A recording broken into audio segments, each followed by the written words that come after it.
Psalm 2, the Messiah's triumph and sovereign rule. Psalm 2 is a poetic declaration of divine authority and messianic kingship.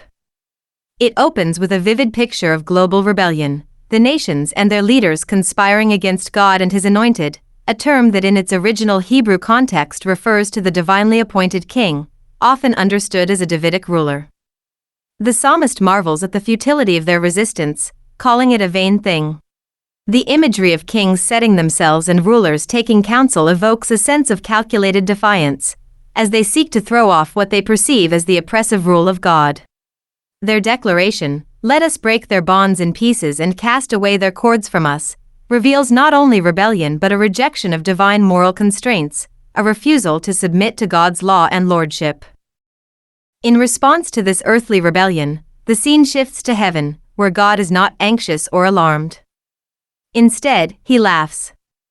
This laughter is not trivial amusement but an expression of divine derision, a holy and sovereign contempt for the arrogance of human rulers who imagine they can overthrow the Creator. God's response escalates quickly from mockery to wrath. He speaks in anger and declares His sovereign decree: He has already installed His king on Zion, His holy mountain. This statement decisively undercuts any notion that human rebellion can disrupt God's purposes. Zion here is not merely a geographic location but a symbol of divine authority and covenant promise. The psalm then allows the Anointed One to speak, quoting the divine decree, "You are my son, today I have begotten you." This verse has been a cornerstone of messianic interpretation, where it is pointing to Jesus Christ. The phrase begotten emphasizes a unique relationship, not of origin but of status and appointment. In the ancient Israelite context, it reflects the special status of the Davidic king as God's representative on earth.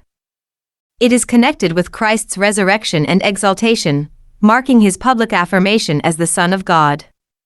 The Anointed is given the promise of dominion over all nations and the authority to judge them with absolute power, described in terms, "You shall break them with a rod of iron, you shall dash them to pieces like a potter's vessel." This is a depiction of the unyielding justice and power of God's appointed ruler. The psalm concludes with a sobering yet hopeful call to the kings and rulers of the earth. They are urged to abandon their rebellion and embrace wisdom. The instruction to serve the Lord with fear and rejoice with trembling captures the paradoxical nature of true worship, joyful yet filled with awe. The command to kiss the Son is a symbolic act of submission and allegiance. It is a final warning that the wrath of God is not a distant threat but a real and present danger for those who continue in defiance.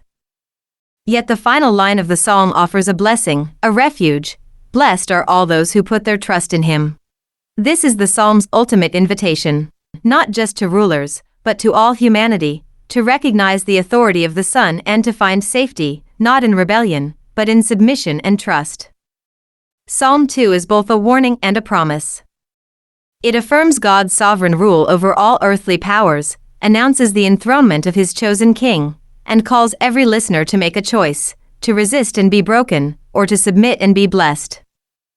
Its themes of rebellion, judgment, kingship, and mercy resonate across centuries, finding their fullest expression for many in the person of Jesus Christ, but also standing as a timeless declaration of divine authority and the folly of human pride. Psalm 2. Why do the nations rage, and the people plot a vain thing? The kings of the earth set themselves, and the rulers take counsel together, against the Lord and against His anointed, saying, "Let us break their bonds in pieces, and cast away their cords from us." He who sits in the heavens shall laugh, the Lord shall hold them in derision. Then He shall speak to them in His wrath, and distress them in His deep displeasure. Yet I have set my king on my holy hill of Zion.